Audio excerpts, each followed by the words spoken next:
Conventional wisdom was that VFX was a terrible business. Okay. Everything started to blow up. And all of a sudden, Lionsgate gave us a movie in LA at the same time as Hidden Figures called La La Land. Never heard of it. To me, it was like I knew what it could be and I knew what it could get to, but I always believed we were capable of so much more.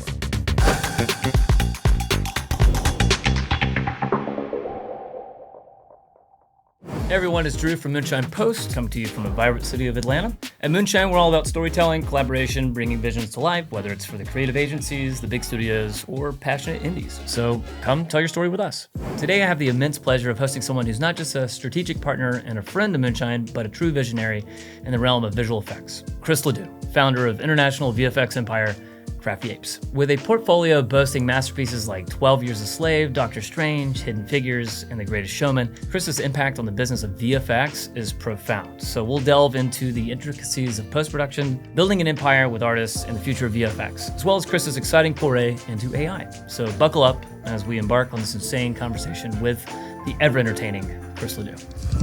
Welcome to the Moonshine Storytellers Podcast. Oh, when did the storyteller show? Chris Ledoux, head ape of the Ape-Man Army. Yeah, how's it going? It's great, man. Wow. Okay, so you have built a VFX empire. I mean, if you've been in the movies recently, like 9 out of 10 of those movies are films that your company has touched. It's pretty amazing. I mean, insert Marvel movie, anything at this point.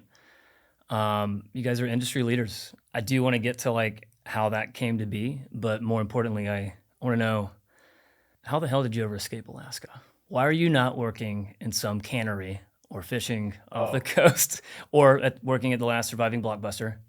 I'm terrible at fishing. So there's a lot of things that to survive, if we adapt evolutionary to our environment, there's a lot of things that would make you a good Alaskan that I was not very good at. Fishing, hunting, and enjoying working with my hands.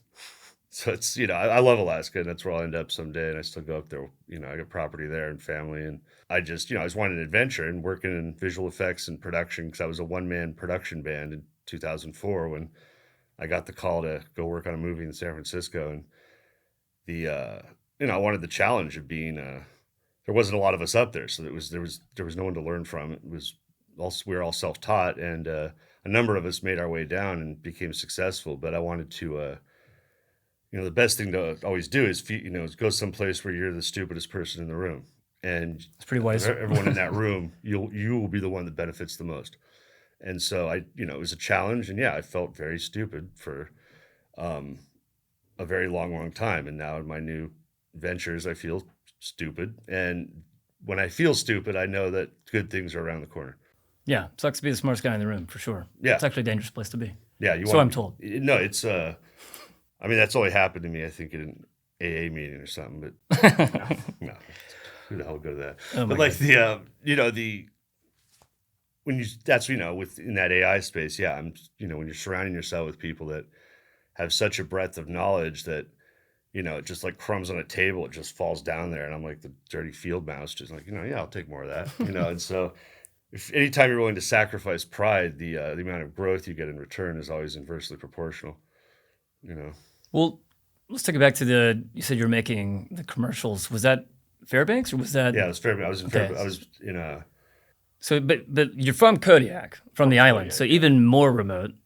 Yeah, Fairbanks is interior, it's smack dab in the middle, landlocked. Kodiak's an island in the south central. And, on a globe, they may not look far apart, but they're quite far apart. But you were the king of Fairbanks commercial. In 2004 for a minute, yeah, I was doing for $500, $1,000 a pop, and I had a XL1 Final Cut Pro 3 or 4 at the time, and After Effects 6.5. Still using Audacity, I think. We would.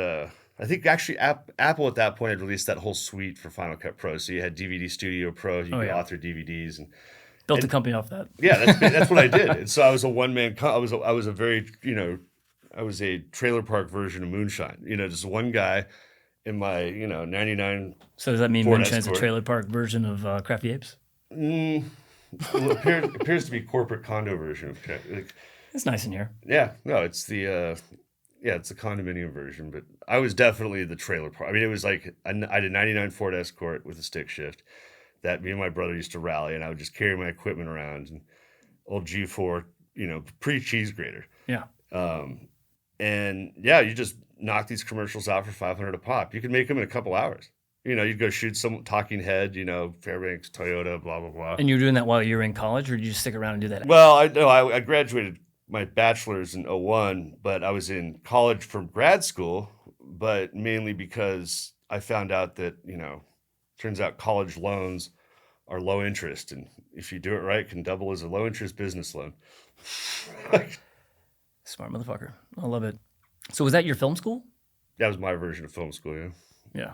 Okay. We'll call it AV school. There wasn't any film in there at all. It was all just, learning to make perfect place to learn how to make mistakes and really have a lot of fun experimenting. We had a blast. It was probably might have been my favorite job ever. I mean, the ones you've shown me are like lol-tastic. What was the ice hockey rink arena commercials? That was my friend Mike who ended up making those. He made these.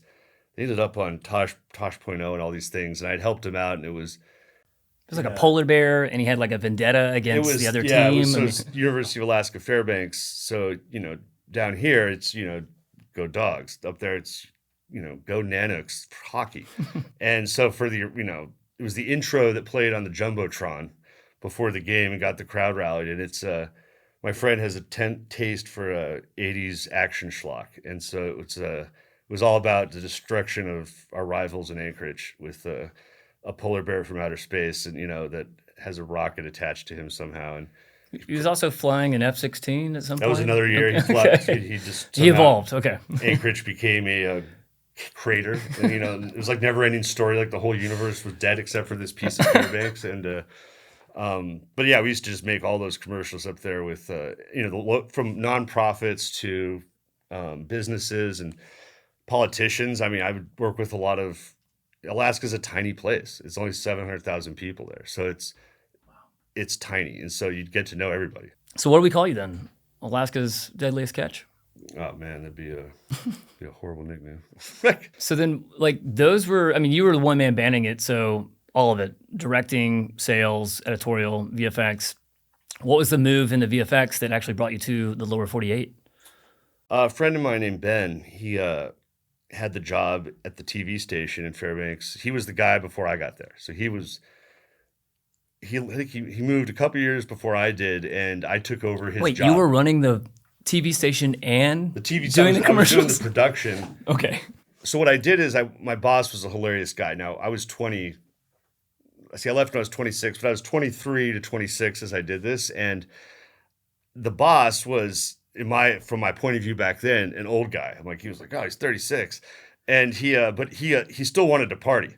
And so I was, his wife would leave town and he's like, let's go hang out. Go get me some pot. He's like, yeah, let's go party. It was so great. The whole thing was so trashy and awesome. We'd do these deals where we'd give a limo service free commercials on the TV station, and in return, they would pick up, when my boss's wife would leave town, they would pick us up and we'd roll around and get drunk at all the bars. And so we were always trading airtime for favors, so you could get all sorts of stuff. And so I made it. They were only paying me, I think it was $13 an hour, but I had my own equipment. So I was like, well, occasionally I might, just do something for my own little business. And so what I would do is I leverage that because I'm making $13 an hour. But they're like, oh yeah, cool, that's great. Well, people that run businesses hate CapEx. So my equipment was probably worth maybe $8,000.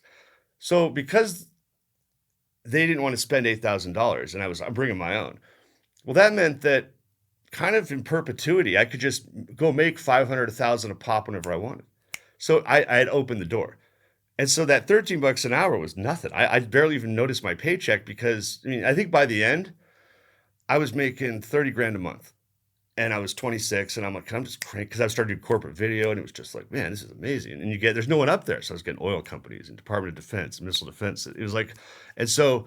I didn't know it went that far. Oh, no, it was, I've made 3 significant decisions in my life where I've had to throw away something that I had spent a lot of time building. That was the first time. And because I never had money growing up. So it was the first time all of a sudden I kind of crossed this Rubicon. Like, when you did a Moonshine, you hit this logarithmic point where exponentially you boom up. And all of a sudden I was like, it's harvest time. And then I got this call from my buddy Ben, who had reached out to this company he was working at, and says they asked me if I wanted to come work on a movie.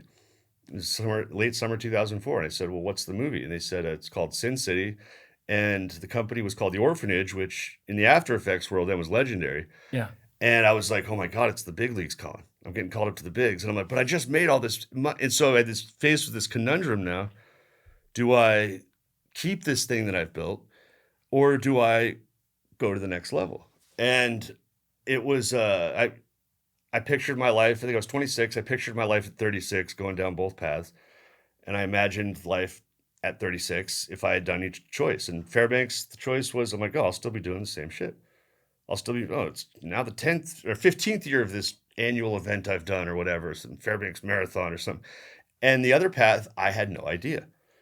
And that really excited me because my natural ADHD and sense of I get bored quick. So I was like, well, Fairbanks isn't going anywhere. I built this the first time. I'll build it again. The only risk is I go down there, it doesn't work out, and I come back. So there's always those people that want to express their own fears through you and tell you not to take risks. Yeah. So there are people that are like, look at all these stuff you built. You could go buy a house, and, you could find one of the local girls, and you could, you have everything you need here. Why would you ever leave? Like, I've left here before. You should never go out there. Don't.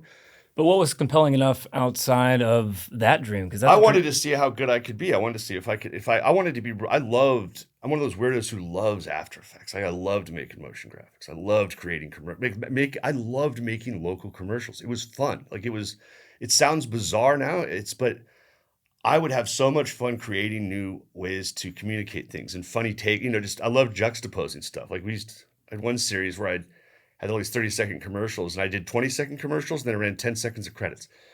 And just because people were like, well, it's hilarious. It's not something you normally do. And so we just have a lot of fun. And as far as a creative sandbox, it's probably the best I've ever had. We have a social media division here, and it feels like UHF sometimes. Yeah, and that's it's the the perfect most way to fun. describe it. Because when you get rid of, it's like in the industry we're in right now, if you truly want to be creative, don't go make a movie. Go make a music video or a commercial, actually, because that's where innovation usually comes from. And no one can stop you. Yeah, that's where people test out. It's the laboratory, because the price for failure there is a lot lower than, oh, I screwed up your $80 million film. Sorry. The more money you put into something, the less flexible it becomes.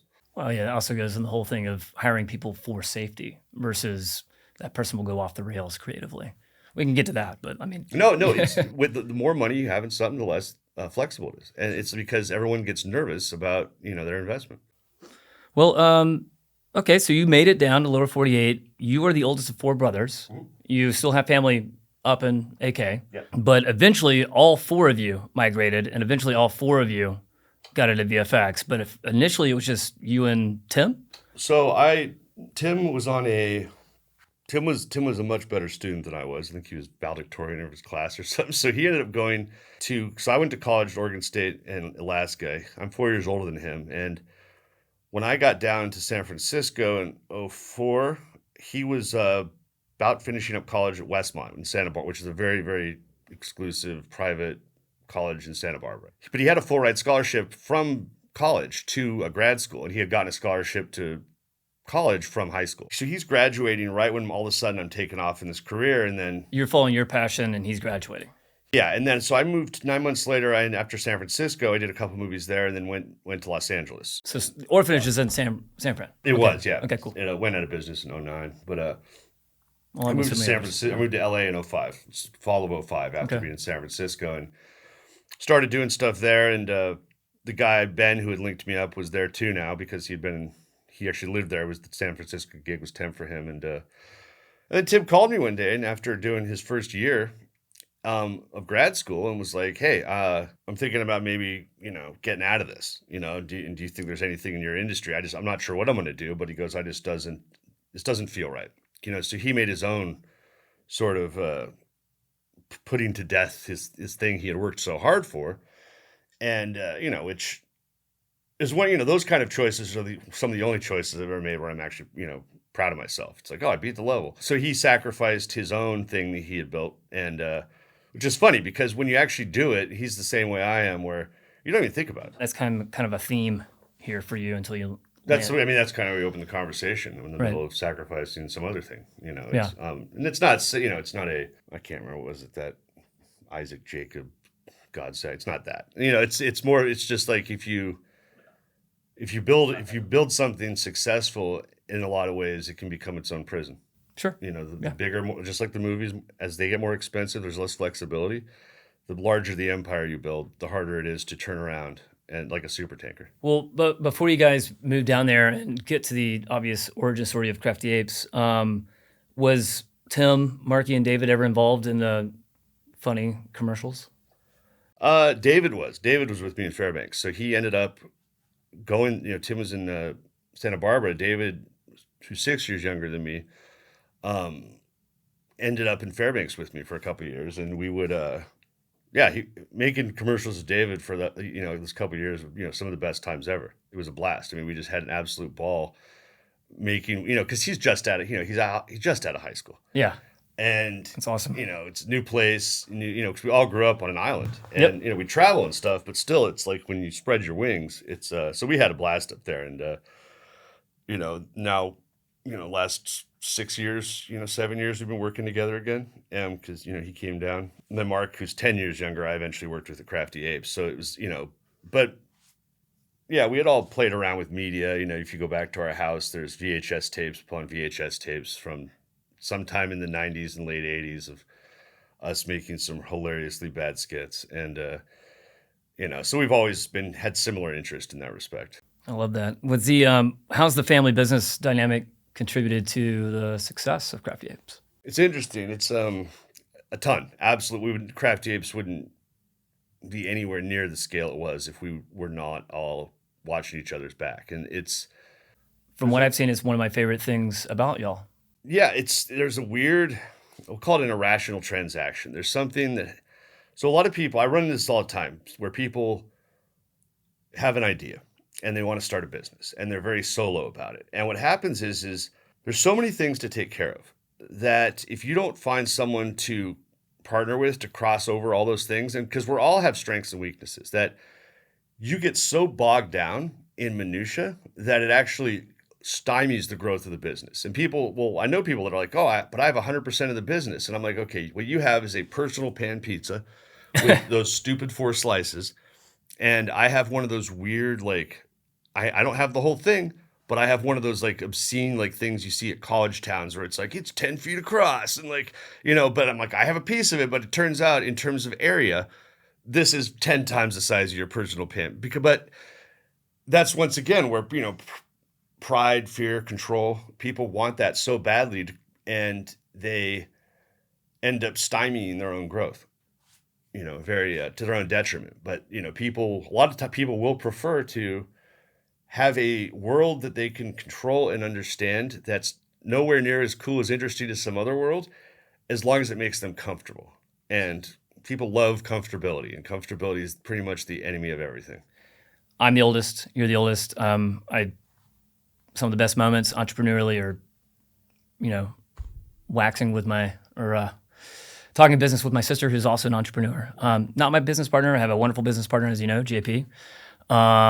Yin and yang for sure. But there is so much power in what you guys have that I see from the outside, because it's not the Succession version of sibling rivalry. It's come together, but you have all your differences and you have all your opinions. And it was literally I'm not going to say it was fighting all the time. I'm just saying, from my point of view, there's power struggles, and it was amazing. It's a furnace. It's a furnace, and it's very, if an idea manages to squiggle through, it either means it's a very good idea, or everyone's being a passive aggressive and refusing to comment and saying, yeah, that sounds good, let's do it. But you're all fiercely also opinionated. There's not a weak one of you. I mean, you may call them all weak because you're the oldest, but no, they're very strong. I mean, I don't have, as an oldest, I don't have a lot of those traits associated with firstborns. I'm not everyone has bias against themselves. I wouldn't describe myself as super type A necessarily. I'm independent, I'm opinionated, but I actually, as you know, want nothing to do with power over people. Sure, I've In noticed fact, that. I want most people to lose my phone number. I definitely don't want them to have power over me. But it's that traditional firstborn, like, if we go like Legends of the Fall style or something, like, that's the responsible one who tells the other ones to follow the rules. Like, no, I'm very black sheep in that sense. Well, okay, so there's this really fabled beginning in 2011. You guys, it's like the Ghostbusters. You run out, you got a few clients, you open up shop. Well, we had a client. Well, you had a big client, Yeah. as I understand it. We had one client. And can you talk about that early startup and then? Yeah, no, me and Tim thought we identified an irrationality in the VFX market. And Which was? the irrationality was that everybody was going after, traditionally people would talk, let me give you a quick backstory. Working inside of VFX for different companies, While you're in LA. I was in, San Francisco, LA, we'll call it the conventional wisdom. If you were to talk to, a person on the street about certain isms, the conventional wisdom was that VFX was a terrible business. Okay. No, and that's. We'll get to that in 2 years after your startup. So everyone said it's a terrible business. Like I said, the company I started off with is out of business, and everyone, in fact, of all the companies I worked for besides Crafty, only one of them is still in business. Well, after working inside of it, because most people, like, it's a hard business, as on every level, from artist level to production level, everyone's stressed out. And so there's not, like any person under stress, there's not a lot of time unless you make it to go investigate other things and stop and look around. But a couple things happened where I noticed, I started to learn about the business side of it as an artist. I was still an artist, and I'm looking at it and I go, everyone talks about how horrible this is. And I, in the back of my head, not with everything, with, conventional wisdom on drinking mercury is actually correct. But with a lot of sort of hunches about business and life and all this, conventional wisdom is many times missing the mark. And so the conventional wisdom is VFX is a horrible business. And so I looked into it, and it turns out, just like we were saying earlier, because everything's connected. Yep. It's horrible if you're going after the biggest, most expensive, crazy thing. So if you're trying to make, if we think of big, expensive VFX, we think Thanos or something like that. If you're making the most famous big effects ever, well, per shot or, per asset or whatever, it can be very expensive, but you actually lose money. So the revenue can be high per shot, and there's a lot of fanfare, and, you might get awards and stuff like that. But the business side of that is actually pretty bad. But as a whole, VFX is a fantastic business, because what me and Tim discovered was in the lower, what we call the lower fidelity end of things, the cheaper stuff that happens at quantity, there actually is a lot of money in profit. And we did a couple experiments, and where we basically did entire movies by ourselves because we thought we could. And your brothers and my brother was a ninja compositor, and I was a ninja compositor. Gotcha.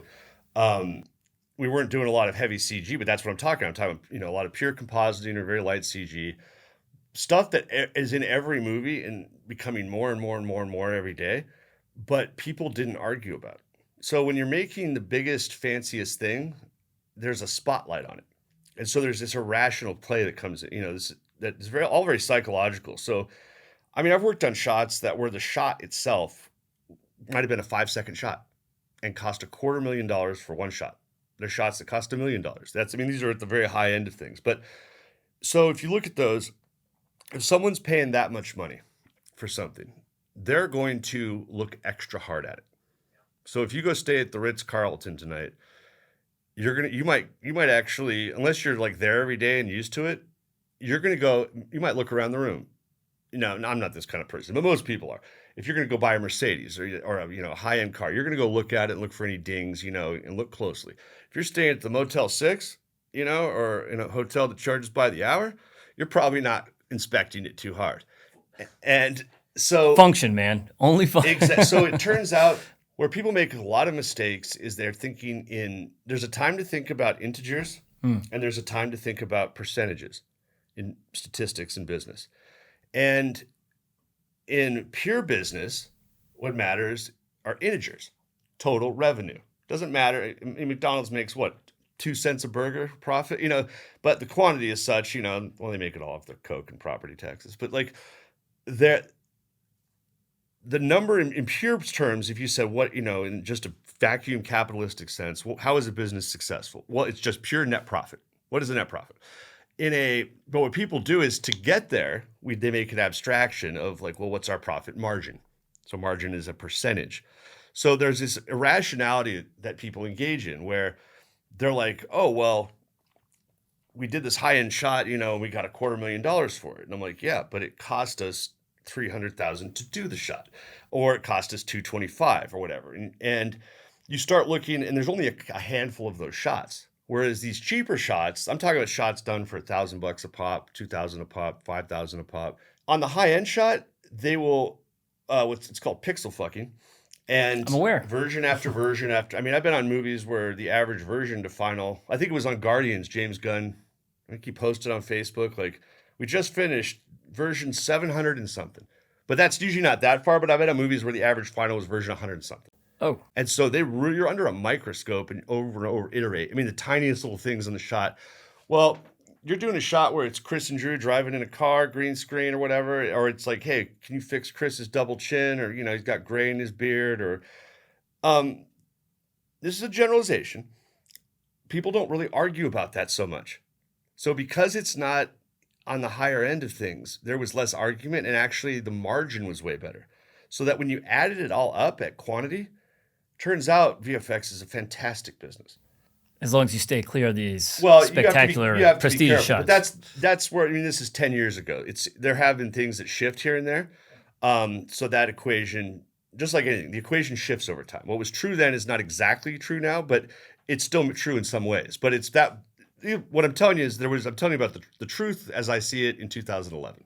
Yeah, but so you felt you knew that revelation even before the 2013 meltdown, Rhythm and Hughes. Oh yeah, we spotted this. We spotted this back in 07, 08, and started like, it took a while. I mean, I had a buddy who I got to do this experiment where he did all the work on a movie. It was like he had to clean up this actor's teeth and zits and stuff like that.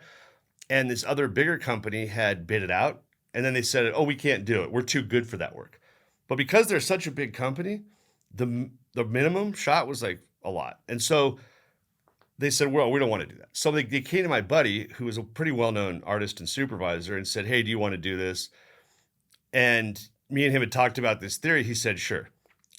And so he ended up with all these shots to clean. It was like cleanup work, simple 2D work. He ended up with like a couple hundred shots or something. Or no, it was only 100-something shots to do in a couple weeks. He made $400,000 in 3 weeks. Good Lord. Doing 2D cleanup work. I don't even think he had separate composites. I think he loaded everything into After Effects as one thing and just made comps for each and just literally made a template. And I'm like, it works. Because it has to do with these theories about human bias. And if the client is, from the client's point of view, if you're someone who's in charge of those shots, we tend to think of things as consumers in business. So we think, well, if I had that kind of money, and it's like, no, that person who actually assigned that work out is going off market rates, and they don't own the movie. They don't own the money. They're there to protect their job. Most people are there just to protect their job. So as long as they get the shots done, and they found someone to do them and the market right, then the person above them is like, yep, looks good. They will never know that there was one dude making $400,000.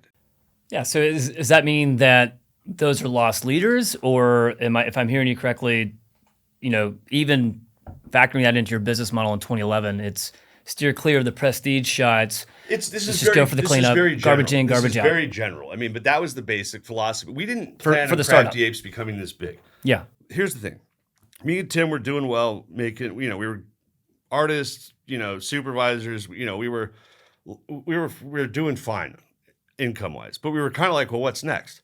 Where do we go from here? And what year is this? This is when we first started talking about forming the company. It's like 09, So you were doing fine as artists. I was on my way up. I mean, I was doing very well. Tim was doing it very well. Like we were at separate companies, but each of us were like the all-stars, and we were supervised. We were on our way to like doing big time stuff. Mm-hmm. And, but salary wise, yeah, I mean, I was $200 a year. Wow. Everything was fine. That's great. But it's like, where do you go from there? Yeah. I was also but we knew that there was a irrationality between a ninja compositor and an average compositor. So it's not like a ninja's 20% better. It was like, no, that dude just put out, because you'd have ninjas around you on your teams, because I started supervising, I'd have these different artists. I guess They would we spit out should tell 5 everybody to what a 10 ninja compositor is. Sorry. Well, I'm just saying a composite, in VFX, every shot, no matter, without getting the whole thing, every shot has to go through the compositing stage at the end. And that's the person who puts everything together, layers it all up, integrates it, makes it all seamless and perfect. And, in other words, shit rolls downhill. It all rolls into comp, and the comper has to take it all, whether it's CG or a plate, or they have to make it themselves. They have to take it all, make it look pretty, make it look as if it was filmed that way, and then go back and forth with the supervisor, the director, the studio. So a compositing artist is perfect for guys like me or you, because it's very junkyard dog. Yep. It's like you're just, you're pulling this, and so it fits my personality, it fits Tim's personality very well. And but the thing is, when people think of VFX, they think of, dinosaurs and CG, but VFX as a whole has only some shots have CG, meaning you're making geometry or, fluid objects dynamics, or whatever. physics, all that. Yeah. Physics. But those get rendered out and have to be integrated with the plate, the footage or whatever, or if it's all CG, just made to look optical. But every shot goes through comp. So a lot of shots don't have that. If I do a green screen behind you right now and say, well, I need New York City behind you, and here's a plate, meaning footage, that's all just 2D compositing.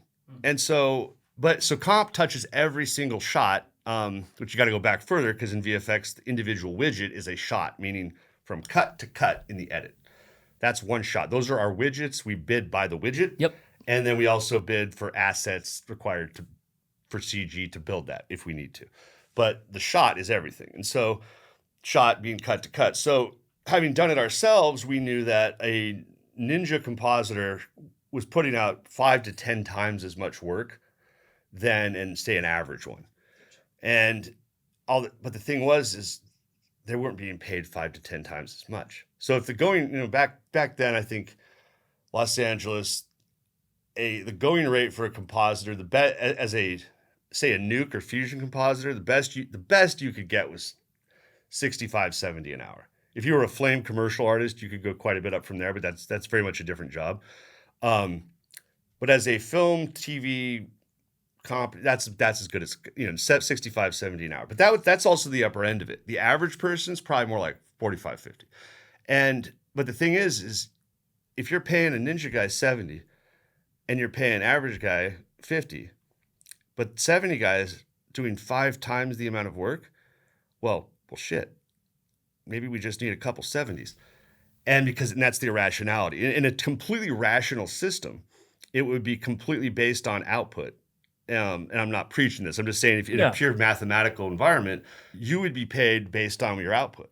And so if you output 5 times as much work, you'd be paid 5 times as much. But there's once you know these irrational cultural biases that exist, like we talk about with the high-end work, this is another one we discovered, is that while you're putting out 5-10 times as much work, you were not paid 5 to 10 times as much. And everyone would laugh at you if you asked for that. Even though it makes sense mathematically. No, everyone would laugh at you if you said that. And that's an irrationality in the system, which means, what does that logically tell you? Oh, if I go find all the rock stars that are really good, and I just assemble a team of them, we can get an irrational amount of work done. And since clients pay to the market price, they don't ever come to the sausage factory and be like, there's only 2 guys in here, I'm not paying you more money. No, it's like, no, the market says it's worth this much. Who gives a shit how I do it? And that's how we all are. That's how it should be. I'm not going to go, you charge me $20 for a fancy burger, I'm not marching into the kitchen and like, well, let me see this cow, or whatever. It's like, there's the market rate. And so when you look at if you look at everything as a system of goals, rules, and constraints, it's like, oh, there's a heavy duty bias built in there. That is a crazy bias. And a lot of people, I've seen really poorly written articles, people trying to tell you that I think they call it a rock star syndrome, because Reed Hastings and Bill Gates would talk about this in programming. People try to, it's not true. I'm like, bullshit. Have you ever seen sports? Michael Jordan was certainly worth 5 of the average people. So don't give me, it's like but those are always written by people who want to worship mediocrity to an extent. But there are people that if you work hard and you're clever, and you'll find a niche you're really good at. And it turns out that not in everything, but in a lot of things, the people that are really good at something are exponentially better, but the market doesn't pay them. And I call it an irrationality in the market. So just as there's an irrationality with the price rates, being that the margin on 2D work, was massive and the margin on high-end work was small, that's an irrationality in the market. Like I know guys who are millionaires that will call to protest a $3 charge on their credit card. And I go, that makes no sense based on what your time is worth. But we like these little victories we can feel better about. And so humans, understanding that we're irrational creatures, and if you find a pattern to our irrationality, then you can figure out how to win that game. So the business model at this point is find my junkyard dogs, my ninja compositors. The power's in the shot. 90% of these shots have to get done anyways. Let's get the ones that aren't being scrutinized at a luxury level. And you guys set out. When I first met you, I mean, you had, like 12 dudes. Oh no, the growth was a long time. I mean, we had one client. We had Lionsgate with Tyler Perry, and we were completely we had all our eggs in one basket. And I remember we did as a one client business. Well, yeah, that's not a smart idea, but I mean, and that's what brought you to Atlanta. That's what brought me to Atlanta. I mean, he's one of the most significant figures that's for my life. That's who are all the different forces that acted upon Planet Chris, and pulled him into different orbits. So let's go back. There's a sacrifice here again. Thematically, you guys are both in LA. You pick up your big client. Okay, so what happens is we have one client. We have Tyler Perry. Yeah. So Tyler is doing movies, and he's starting to do TV. We started the company in 2011. Yep. Our first movie was Good Deeds. Yeah. And then he made another one after it was a Medea movie. And I think that was late 2011, early 2012. I at some point I had to fly out here very abruptly. I was called into set because someone had screwed. The producers had neglected to have VFX on set, and so I got a very nervous phone call. So I came in here to Atlanta, and it's the first time I'd actually met Tyler. I had talked to him, been on calls with him for that other show, but most of it was ran through his editor. So it was probably 2012, first time I stepped foot in Atlanta, and which I didn't really step foot. I stepped off the airport into a Sprinter van who drove me to Continental Parkway for 2 days and drove me back. And so my impression of Atlanta for the longest time was whatever exists between the airport and Greenbrier. Bummer. And yeah, I had a very my reports back then were very interesting, and I'm like, well, The Walking Dead is actually real. And it was after we did, I think it was 2012, 2013, Tyler, and we're doing some small things here and there. We're trying to get more work, but I'm in a session with Tyler in Los Angeles, and we're watching the final cut of like Medea's Christmas or something. And he very casually says, I think I'm done making movies for a minute. And we're like, what? We don't even say anything. We just kind of look at each other. We're like, crap, And because we really tried. It's very hard to get into. There's very few players in this realm, in the VFX realm. And to get the trust of the executives and the producers and everyone is very difficult. So we would try and try and try. And eventually we broke through. And the seeds we planted then harvested later. But so we're kind of going, what are we going to do? And so we're trying to get more work, but it's really hard as a VFX, we call boutique back then. I mean, at that point, there's like 6 of us. Mm-hmm. And, life has a funny way of working out. I want to say it was summer 2013. And we're just, we're nervous because I think we had finished Medea's Christmas. Yeah, I think we had finished earlier that summer because we had done a couple of them. So Tyler had said, I think I'm done for a minute. I'm going to make these TV shows. And he was starting to do all these, TV shows. And it's a Saturday morning, and I wake up to a phone call, and I'm hungover. And, because, that's what you did. And it's Tyler, and he calls me and he says, hey, Chris, I don't want to leave my studio. I want to be able to shoot these things quickly. Can you, we started talking about logistically ways you could make a TV show with some scale, but not leave his studio, which is interesting because I didn't realize I'd been on set with him, and done a lot of his movies, up to that point. But I hadn't seen what I'll say is he's a Henry Ford level genius at film logistics. And, I'm sure if he would have been in charge of like the COVID vaccine rollout, like it would have happened in minutes. Like it was, he's like, you know, you go to Chick-fil-A and it's the most efficient thing you've ever seen in drive-through, and everywhere else seems like just, you know, just some kind of mess. He's the Chick-fil-A of that. He is just you watch, he deduces everything down into the movable parts of what it is and does things that other people claim are not possible. And I'm like, no, I've seen it. I've seen the miracles too. Yeah, it's crazy. And so he calls me up and says, I want to figure this out. He goes, can you come out to Atlanta? And I got this TV show, and all of a sudden I'm like, oh my God, we might be alive after all. And I spend September to December living at Atlantic Station with my buddy Josh, who came out here with me. And so all of a sudden I'm like, oh, Atlanta's very, you know, now I'm living at the Grove in LA. I mean, I'm living at the mall. This is Atlanta. What a place of extremes. And so I do this TV show, and we're on set 5 days a week, and on weekends we're going and getting, because the system I came up with involved getting a lot of plate footage, because the show took place in Savannah, so we had to go to Savannah and get all this footage, and then eventually shots started rolling in because they were cutting while we were filming. So we had this, I had to have Josh here, and so I had designed this whole system, and the turnaround was massive. It was crazy what we were trying to do, and we did it. But it was while I was here, I was starting to look around, and I started, people were talking. I talked to the guys on set or whatever, and they were talking, there's going to be more filming here. We got the tax credit and blah, blah, blah. And, I'd never paid attention too much to the business side in terms of the logistics of film credits on a studio level. And I mean, I'd be sometimes talking to very famous people that I had no idea. I'm like, I just was very ignorant about it. So I actually went and read the legislation, and I was like, oh crap. And Georgia's unique because of that physical production qualifier. If someone spends $500,000, then all the post qualifies. But VFX doesn't qualify on its own. So in every other territory, like New York, Vancouver, whatever, VFX, they don't care where you shoot.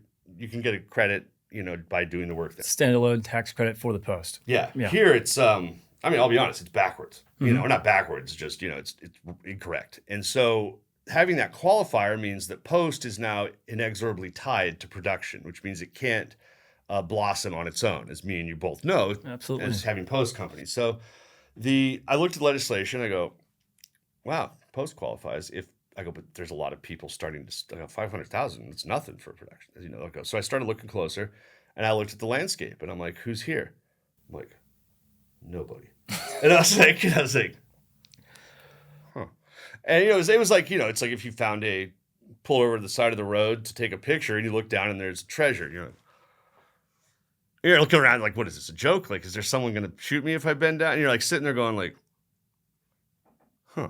Okay, so the business model worked that you described remarkably well, and you originally didn't even plan for it to get as big as it did the first time. Well, so going back, 2014, so Tim comes out here, does that quick Constantine thing with Josh. May, I end up back here for Tyler's other shows, and we shoot for the whole summer. And during that time, I had taught, me, Tim, and Jason, our other partner we started it with, who's the one who actually had the Tyler contact. We were talking, and we decided to take a bet that Atlanta was going to blow up. So I came out, I decided to move out here with Mark, and we had brought in another profit-sharing partner at that point named Robin. And we decided Robin, me, and Mark would come out to Atlanta and try to build something. So, and Josh came out with us, who had been on all the trips to Atlanta, was our top field agent. So 2014, I'm shooting all summer. Robin and Mark come out here, I think in August, and we found space over in Castleberry Hill. And next to that bar. Yeah, we found it was a perfectly brick square box that I think was over 100 years old. And we started off in there, and we started cranking on shots, and we did tons of shots, and it was very intense because when you're doing a TV show schedule with that many shots for what Tyler was doing, it was very intense.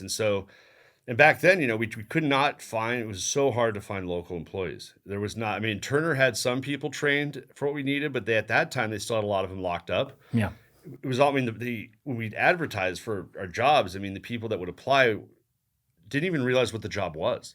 And like compositing, I did some of that at the warehouse. Like, no, you didn't. And so we found some people though who are just out of school, and so we started training them, but it was pretty much endless hours, endless. And so we got a movie or two while we were doing that. That was filming out here. I was when I started to do Dirty Grandpa. I did, I remember this. This is 2014 rolling into 2015, but super intense. Well, we did that for about 9 months of pure intensity, and maybe we have. But you're not living here. No, I am. This Okay. this is summer. I start filming in May 2014. Everyone moves out here in August 2014, Yeah. including my wife. You got the Bob and wife, Mark. the kids. Yep. But it's an intense March up until I want to say April 2015, when TPS decided to take a lot of that work we were doing and bring it in house, and they started their own post thing, and all of a sudden we had been so busy on that we had done like a movie or two here and there, but this is a classic mistake. We got so busy in what we were doing, we forgot to go get work after it. It's one of those things where you're so in it and there's so much work and you've been working for 50 days straight and all of a sudden you finish and you're like, oh, finished. But while you're doing that, we forgot to think about May 2015.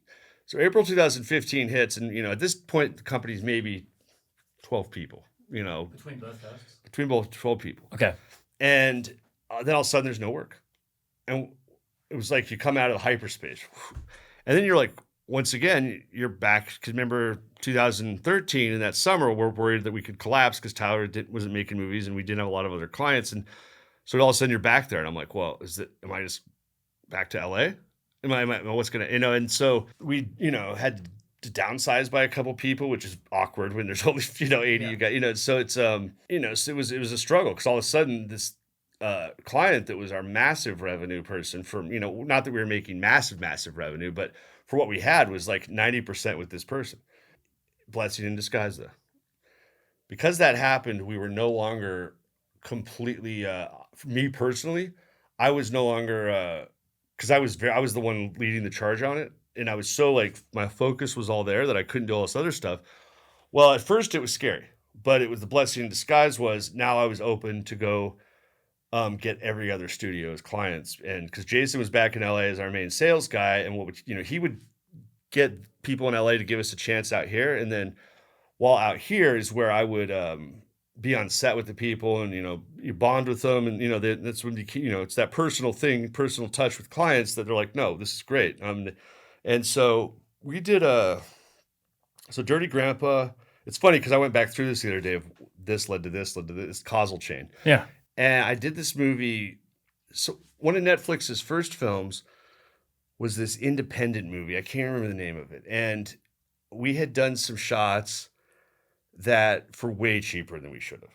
And, this is one of their first movies. And it was that thing where you're not going to make money off this, but it's worth it because you're trying to get your name out there. And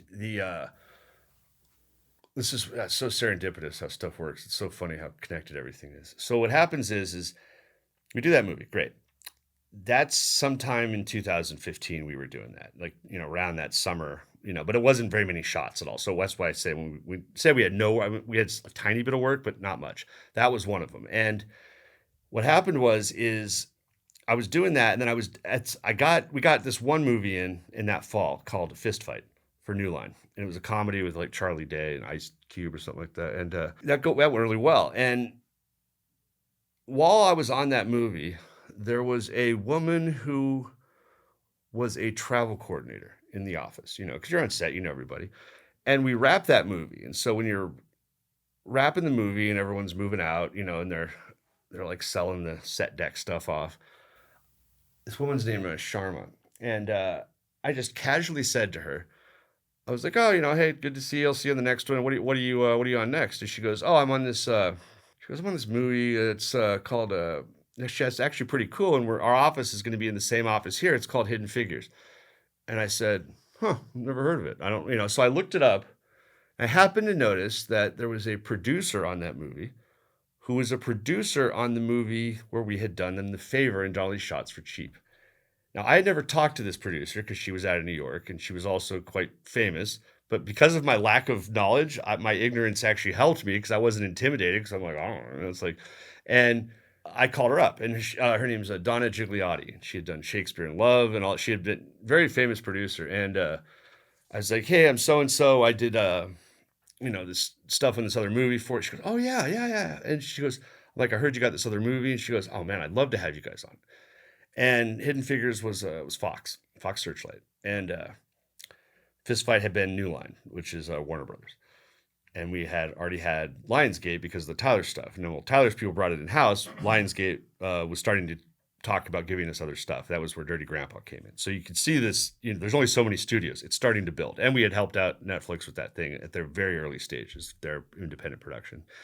And so what happened is April 2015, we don't have a lot. All of a sudden in the fall, we go start doing more stuff. And because I wasn't so focused on this one client with like all my time, we were planting seeds all over the place. And while that summer was very, financially difficult, but still it was nice to have the relief because the first part of the year was so intense. Everything started to blow up.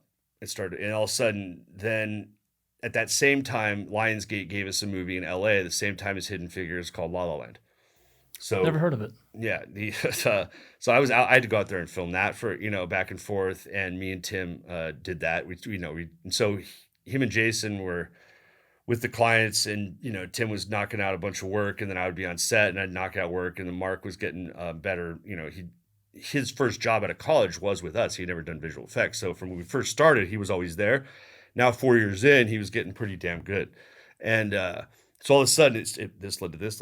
And so it was starting to branch. And then, well, the idea was that you needed more men, and you started grabbing the other two brothers. Well, yeah. So Mark was with us from the start, from day one. 2016, David came in, but by 2016, Hidden Figures and La La Land, that's when we do it, and that's when I meet you. That's when we come across each other, and right then, and then we go from we do those. Maybe we're up to 20 something people. And then it explodes. Yeah. Actually, I watched it go from 6 to 60. I met you right before the explosion. Oh, did you? Yeah. So we were in our... There was like literally 6 of you in there. I was just like... and then we, 2017... In the Atlanta office. We did, because we ended up getting... I can go back and tell you these very key events and key people that we, some were friends, some were new friends that we... And I was actually drawing a big nodal diagram of it the other day to demonstrate how this leads to this, and how it just explodes out. And so, 2017, we ended up getting the new Star Trek series Discovery. And so Robin started the New York office, moved to New York and started that. And before you know it, it's like boom, boom, boom. And then it just, explodes out from there. And so you hit this.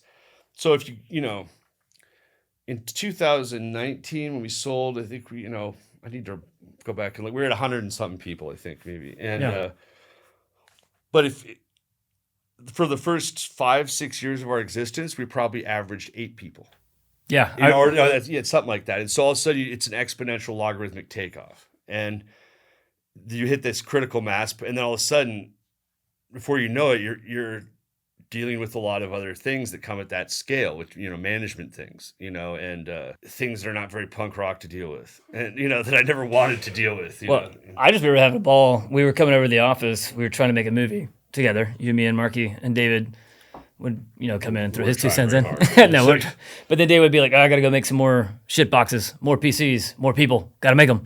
So I just remember him tinkering in the background the whole time. David became Scotty in engineering. And, so when he's always been a computer genius, and he was running, he was working for Department of Natural Resources in Alaska, and then he went to one of the big native corporations there, and the classic, Doc Brown computer genius. And so, Tim had been running a lot of our backbone technical stuff to that point, and being an artist in the soup, and we always wanted to have David there, and so he decided to join us, because he's very Ted Kaczynski Alaska version. He did not want to leave Alaska. Like, Alaska has a whole bunch of people like lower 48. Like, no, that's where the apocalypse. It's tongue in cheek, but we got him to come down, and it's been wonderful. So then he came to Atlanta with us, because Atlanta became our biggest office, and before you knew it, all of a sudden we had small operations in Albuquerque and Baton Rouge, and so.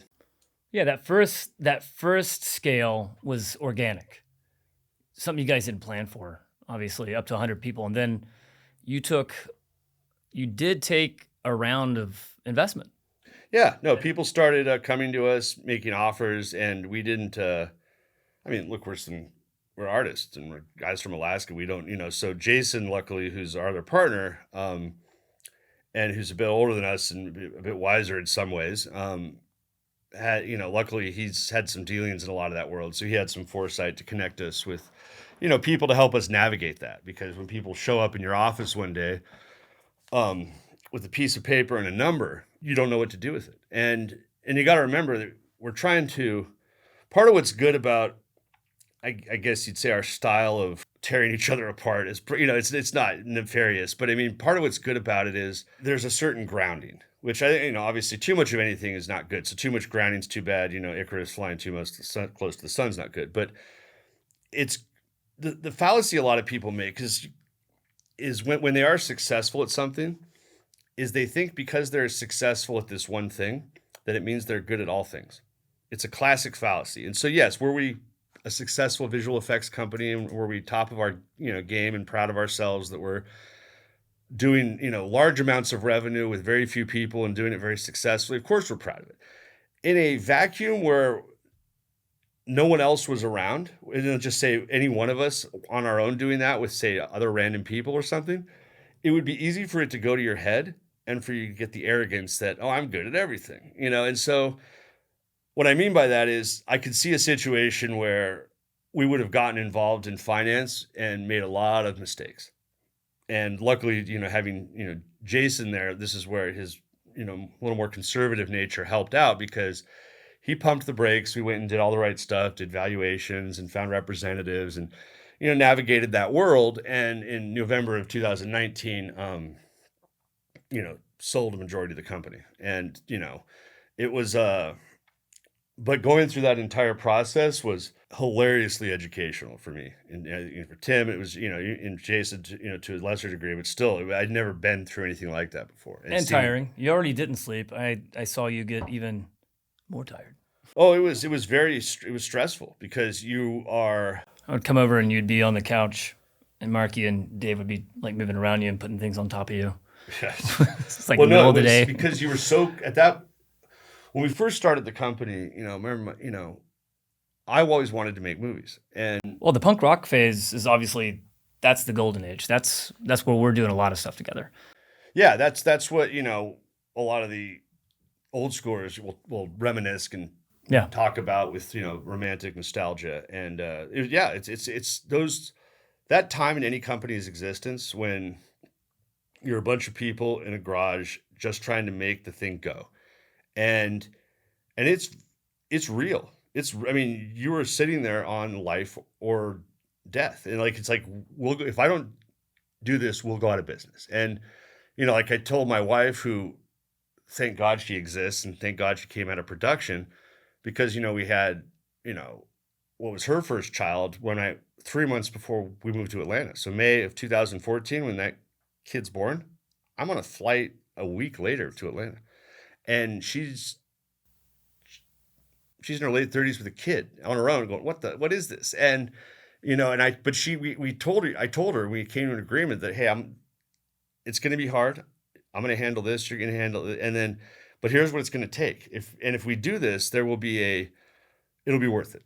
But we have to keep believing in what, together, what we're doing together. And we have our territories, you hold up this end, I'll hold up this end, and you have to keep the faith, so to speak, that, so I can't thank her enough for, keeping her end of the bargain up, and then, believing my end of the bargain when I pitched her on all this craziness. And because it's hard, because she didn't, I'm there working, I wouldn't go home for 6 days at a time. A lot. I'm talking a lot. Like it was, I'd roll in at 2 a.m. when I would come, and it's just 24/7. It was just, you know what it's like. I mean, and so it's, yeah, but I still got out, and I felt like Meals on Wheels bringing you dinner at night to be like, hey, why is Chris so tired? I didn't understand, obviously. Oh no, it was because to me it was like, I knew what it could be and I knew what it could get to. But it was, you have so many people around you.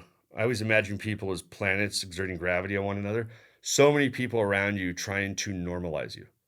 They're going, you should be more balanced. And like, it's just, everything's about regression to the mean. You have all these people trying to pull you into conventional wisdom.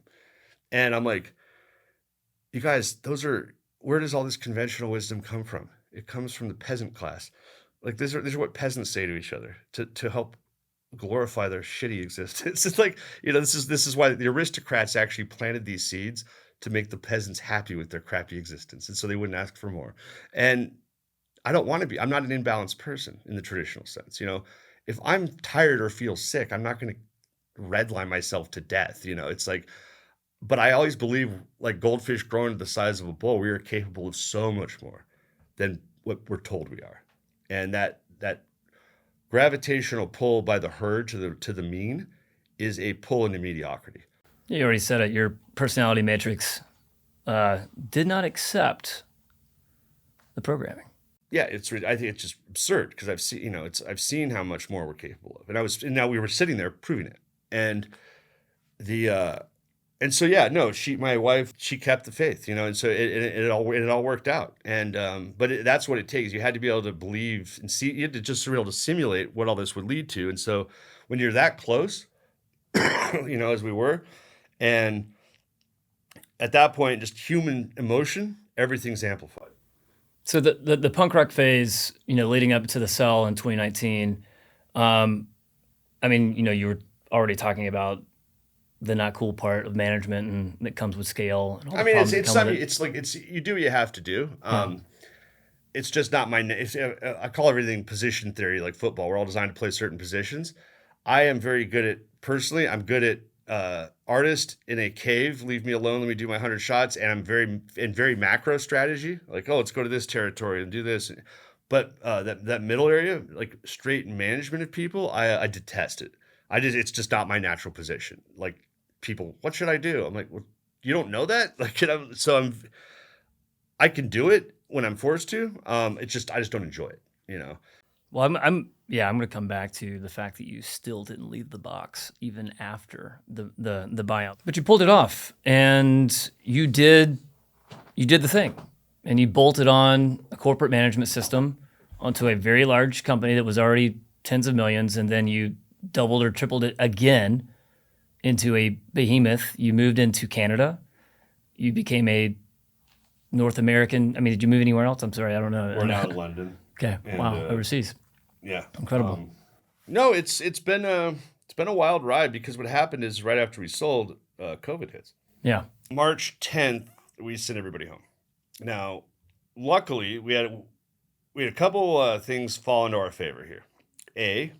Technologically, Tim and David had always ran our New York office from servers in Atlanta via Teradici. So in the office, every artist was on a Teradici box, not a box next to their thing. And so we also, from a strategy standpoint, very diverse. So we have a lot of different clients. We're not dependent on blockbusters. So, between TV and films, it's all over. So we had work to last us for a while. Even though sets were shut down, it took a couple months for us to even feel it at all. And so we send everybody home. David pulls off what can only be described as a technological miracle to get, at this point, which was a couple hundred people, set up in 6 different locations. Because the other thing is, a month before COVID hits, we had purchased that company in Vancouver.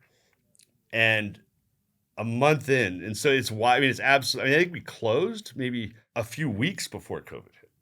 So it's wild at this time. And so, and if you look at it from the investor's point of view, they got to be like, oh, what? Like, so it's all of a sudden, and you got to remember, we know what we know now about COVID and how everything played out, but that's a bias. It's like our bias on World War II. We don't realize that the people in World War II didn't know they were going to win. That when you go back and think about all the arguments and fighting, we're people fighting over toilet paper. No one's leaving their house. It's just weird. It's like we're, all of a sudden we're all in a movie. And business wise now, I go from a full office of people. We were over in Midtown. We were actually a week before COVID hit. I had been, I wasn't with you. I was with I've been looking at commercial real estate all over the place. I'd been on a tour and looking because we had to expand. I remember that. You just knocked down the wall. Yeah, to make more space. We were like, oh, we're going to outgrow this space. We can't get any more space. So now let's, and so all of a sudden COVID hits and the world changes. And now all of a sudden, as you know, there's heavy duty security procedures in post-production. All of a sudden those are gone. And like, studios like, oh, forget about it. What content security? Yeah. And everyone tries to figure out. So you go back and look at some of those rules and like, every person has to have a webcam on them at all times. I'm like, you're going to hear people's conversation. Like, it's not going to work. And like, from a VFX standpoint, blessing in disguise, because VFX has always kept people away from their families. And to this day, we are a work from home company. And so it was scary. No one knew what was going to happen. Investors don't know what's going to happen. Debtors don't know what's going to happen. Artists don't know what's going to happen. And it took a few months for people to people to calculate the efficacy of the coronavirus. How dangerous was this? Because people are, when it first comes out, people are picturing, Dustin Hoffman's Outbreak. It's like Ebola. And there's, and as I talked to, various investors and people in the industry, we adopted a strategy, which we were able, because we did have a lot of diverse work, but we started to run out like everyone did. And yeah, for us, we were lucky that we were omnivores, didn't subsist solely on tent poles, had a few big logs in the fire, but it was a lot of companies, out. It was luck. And so, but having David technologically to pull the logistics out was the first thing. And then having work was the second thing. And then the other thing was, strategically, everyone's like, well, what do we do? And I said, well, one of two things are going to happen here. It's very much what we're in now. I said, one of two things are going to happen. Either A, this virus is so deadly that the world's irrevocably shifted to where I'm talking like, Charlton Heston science fiction movies. Yeah. Like we're not going to film movies anymore. We're not going to, we'll all be the boy in the bubble. Just, I go, that's scenario one. And so if that happens, I go, the VFX business is done as we know it. It's might as well just go home. Why are we even fighting? And I said, the second one is they're going to figure out a vaccine or something, and not at the time, not knowing what they're going to, like, they're going to find some way to deal with this. The world will adapt, and this will all come roaring back. And I said that those are literally the two scenarios. And I'm rarely binary about stuff, but I'm like, that's where we're at here from a VFX standpoint. I said, if you look at the first scenario, it doesn't matter what we do because it's gone.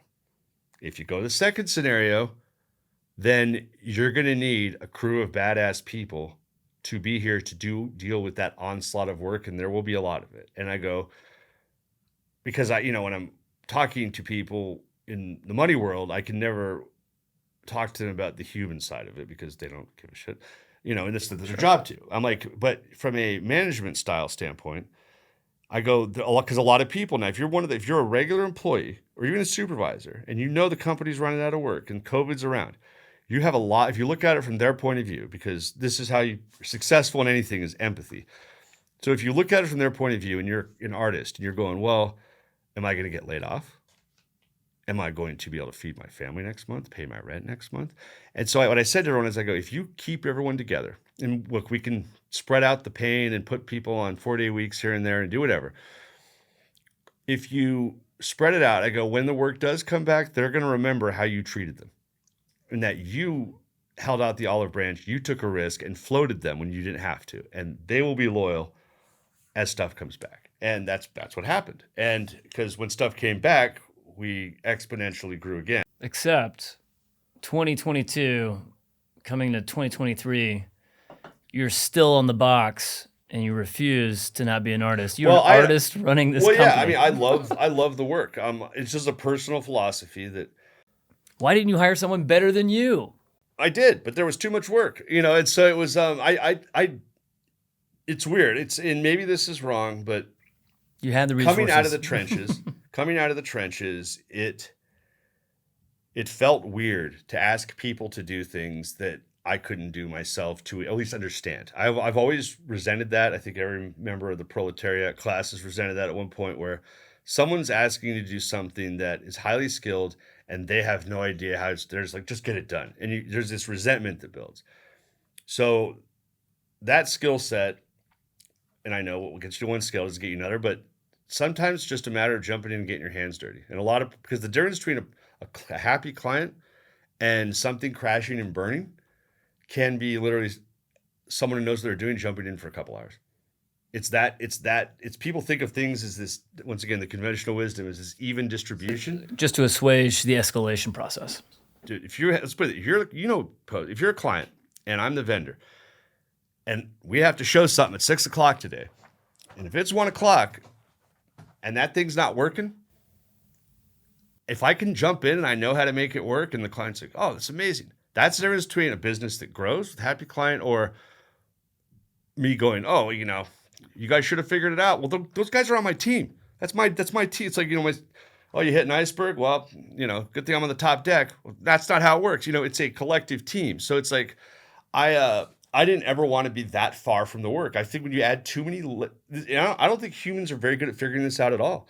When you separate the top from the bottom by too many layers, you lose touch. And with those decisions, you can make a big organization. That doesn't mean it's efficient or good. So that's how you stay rooted. I was very much, very everyman, man of the people. I want to get my hand. I love the technology. I love the work, and I love figuring stuff out. And it's a lot. Like sometimes we were stretched so thin, it was just necessary. Like if I didn't do it, and I think everyone. Let's put it this way. If you had an entire company who had the mentality of, if not me, then who? You're going to be a very profitable company. So, okay, you've built the empire. What now? How do you see VFX vendors evolving in the age of AI? I know that you were deep into machine learning even the last 2 years. Yeah, no, a couple of years ago, it became apparent to me that machine learning and AI were going to be a big part of the future of the whole world, not just, but VFX, film, all of it. And as I really got into it over the last year or two, about last summer, all of a sudden it starts to really hit its own exponential growth curve and hit a critical mass. And then you see, Midjourney and Stable Diffusion, the stuff people know about, but there's all this other stuff behind it in other areas. And so I've been, at the moment, I'm exploring the production, what I call the production company of the future. I'm redesigning the pipeline for it. I think the actual way it's done is based on, older technology with older problems trying to solve older problems with older solutions. And I think with a lot of these developments, and I'm not talking about generating scripts or things like that. I'm talking about the actual logistics of how you approach filmmaking, not the,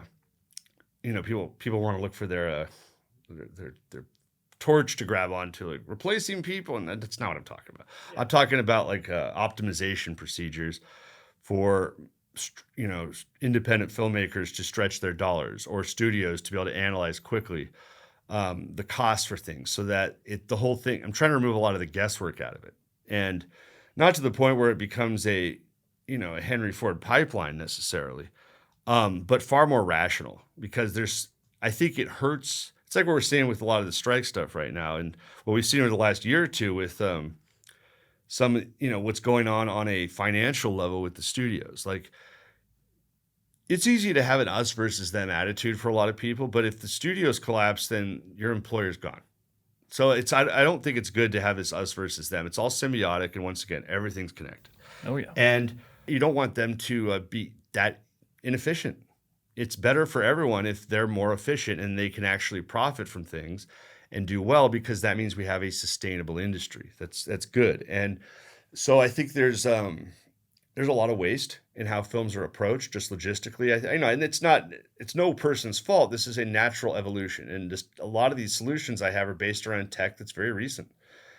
And that's where I think this AI stuff is. When you really look at what it's capable of and what it is, and it's easy. I don't even like the term AI. It's like we're talking about models that have advanced pattern recognition and what that entails, and what a person can build on top of that. And if you were to analyze, if we think about what it's like when you make a movie, well, let's imagine you're one person start to finish, and you formulate an idea, you picture it in your mind's eye, and you can see it, and you then write words on a piece of paper, that reflect, which is language, which reflect these ideas.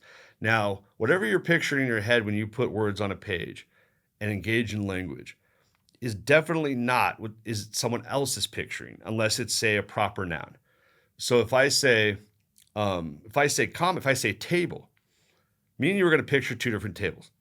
But if I say Eiffel Tower, we picture the same thing. We may picture different lighting and different scale and different, composition, but it's the same. We're picturing the same thing. If I say to you, what's the point of art? Now, granted, I understand that movies are a combination of commercialism and art.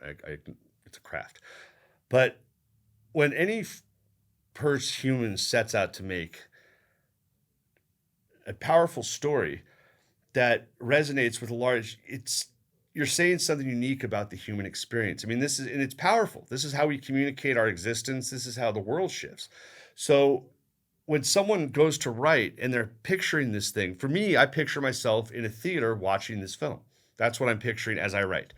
And turns out there's a lot of fidelity loss there in terms of the actual going from there to trying to execute that on set and in a theater, getting what's in your head as you write to translate to a finished product is damn near impossible because of a million different reasons. So I'm building tools and systems to help visualize that faster, to make sure, because a lot of times what happens is when you read a script, everything sounds good in your head and you watch it. But then the moment you're shooting or the moment you see the cut, you're like, oh, that didn't work. So if there's tools to help visualize that faster so you can adjust that story, and then subsequently, as a derivative of that, inform the most optimal way and most efficient way to achieve that as an execution. So goal helps you focus the goal, helps you do the execution. That's what I'm doing. I'm trying to make it so that if you have a movie, what is the lowest amount you can do it for that would give you the most optimal result? So that I'm based right now, if someone makes a $50 million movie, I'm going to say that maybe 30 million goes onto the screen. I'm trying to say, okay, why can't we get it down to 35 million and 30 million on the screen?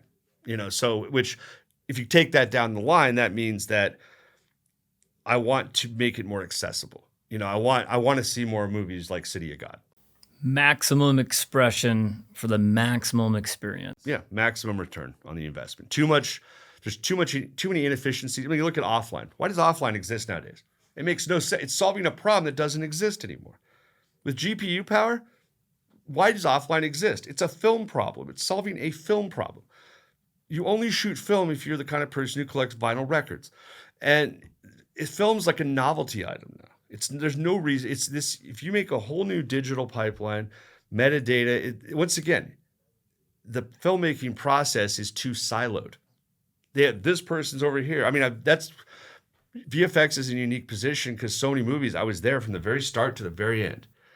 And when I mean the start, I mean pretty close to the start. And I was able to see this director go fight for their vision and how it gets changed and warped and compromised. And so much of it is because there's no shared vision between people. There's nothing to show anybody. And the process is very linear, and it should be far more like a neural network. Everything should be connected from day one. That editor would be part of this pre-visualization process before you shoot. I'd have the editor there the whole time. And VFX would be you would already know everything. You'd have cut the movie before you ever shot a frame. You would never build a house without blueprints. But that's how we do movies. People are like, wasn't the script a blueprint? And I go, no. I go, not really. It kind of is. But there's really no representation of what the final product's going to be until you go shoot it. Which means that if you're financing a movie, you are putting out a lot of risk for something you don't really know what it's going to be. It's like you're building a house with like a blurry blueprint because they haven't shot anything. And now if you're Marvel, you have previews for a lot of stuff, but most movies have nothing like that. Most movies I'm on, no storyboard, nothing. And what I'm saying is this doesn't make sense to me. We should have already cut some semantic version of the movie before we go shoot a frame. We should know what we're doing, and the studio or whoever's financed, you should know where their money's going to. And I think this is actually good for filmmakers, because if the studio doesn't have to make the same expenditure and they have more insight into what's happening, they're going to probably take some more risks now. The reason why they have to be so generic with their ideas is because when you're playing with 100 million and you don't know exactly what you're getting, well, guess what? What are you going to do? Regression to the mean. You're gonna play not to lose, like the Falcons in the Super Bowl, and you're gonna start handing the ball off, and so you can actually take way more risks as a studio when you have a far greater insight into what you're getting before you shoot a frame. So I could see a whole new part to the process, which some people might fight against, where you have a stage where the filmmaker is making the movie before they make the movie, and they show the studio. And there could be movies that get killed at that stage, because now that it's off the page and into some kind of representation that we can see, it might be clear that this is a bad movie. And that's why a lot of this is so that you can identify what's wrong with it early on and adjust the script and help you visualize it faster. It's not just previs, though. It's not just using these generative AI tools for development. I'm talking about the tool I'm building will have it's fully animated. It's like watching your movie as a video game quality, with talking people, with underscore, cuts, everything. And the filmmaker then will have the ability to go adjust all that, but it's already gone in and done the initial build, which is most of the work. Then they can go watch their movie, adjust the cuts, the script if they want to, the lines, the actors, whatever they want, until they can actually see their movie at, like, say Halo quality, video games, and watch their movie and be like, and then I envision a part of a stage to the process, because this would always all have to go through DGA and stuff, a stage to the process where, let's just call this, we'll call it the previs stage, previs approval, where if you're a studio financing a movie, that the director has done their adjustments to the script and the movie, and now here you go. They've now are showing the studio a screening of their previs, but it has music, and so now the studio at least understands what this thing is. Now you have the movie already cut, so you don't have to go do coverage. I mean, granted, there's still going to be things, it's going to be rain days, stuff's going to change, whatever. But like, it's very much closer. And so because you've done this now, what do you have? Well, now for all the department heads, they know what they're going to make. The crew knows what they're going to shoot. There's a shared vision. Everyone knows what this is, which is right now the problem on a lot of film sets is it's so stratified. There's the director over there, and Grips won't talk to him maybe. It's like, but no one knows what they're really shooting unless you have Marvel previs or what are very expensive, which no one knows what the vision is. Like, what do we hear? But I've noticed throughout any human endeavor, the more you share with everyone on what we're doing, the more they buy in, the more they want to be a part of it, make it good. But if you don't tie people in to what the goal is, they're just there for the paycheck, doing the bare minimum. That's just human nature. That's how any of us are. If we don't know what Chris and Drew's brick factory, why are we picking up bricks? I don't know. I just work here. What does I just work here mean? It means I don't really give a shit. I'm just here for the paycheck. So how do you get the best out of people into that rock star return like we talked about? I think a lot of people are capable of that rock star thing. You have to make them care on some level. And so simply by having this thing that people can now see, the crew is going to love it. They're going to give you their best. But now you have all the logistics, all those endless production meetings. You're still going to have some of them, but a lot less, because now it's clear, because it's in the dang thing. Oh, we need this many tables. We need this. It's like, and of course that's just a suggestion, and the production designer, whoever I'm not here to take away anyone's creativity. It's just say, basically, here's the movie. And then you have other algorithms that could optimize that and be like, based off historicals, it's going to take this long to shoot it. Here's the most optimal order to shoot this in based on constraints. So we only have this actor for this many days. But by the way, what's it cost? Is it cheaper to shoot in Bulgaria or Atlanta with tax credits? Oh, let's do this involves traveling actors, but the economy's terrible. This one has tax credits, but traveling's much, boop, boop, boop. There's go. And so people can make informed decisions, because right now it's approached as it's voodoo. Yeah. Yeah. It help them make informed decisions before dragging humanity into it. If you're making investments and there's a chance, if I said, Drew, say you're a real estate guy, and if I said, Drew, you can go buy this right now, you have to go buy land, but there's this thing I've come up with where for 5%, or say 2% of the total fee, you can get some insight into how this thing will perform in the next couple of years. But that's gonna cost you. If you spend that 2% and you buy the whole thing, it goes into that. If you don't, you lose it. I think a lot of people take that deal. Well, I'm very privileged to call you my friend. You came to my wedding. You danced there. I danced at your brother's wedding. I attribute a large amount of our success at Moonshine to key strategic partnerships, and y'all were the first one. You brought a world-class VFX solution to the Atlanta market and grew it. And you gave us the confidence to go after shows that we didn't know we could go after. And you really did help terraform Planet ATL into something special. And even for post, it's not just a thank you. You stayed rooted throughout the entire growth process, and that was tremendous. I am so thankful you came out. It's always great to see you. It's always great to drag you out of your cave. Yeah, no, it's I hate leaving my cave, man. I took the wrong Your laboratory. No, I was supposed to be here at 3 or 4. I took to Atlanta. Oh, wrong exit by 2 inches. 1 hour, 20 minutes later. Now you go down the 75 all around here. That was the very, very, very impressive Chris Ledoux. From his Alaskan roots to establishing an international VFX empire with Crafty Apes, Chris's story is a testament to passion, vision, and relentless hard work.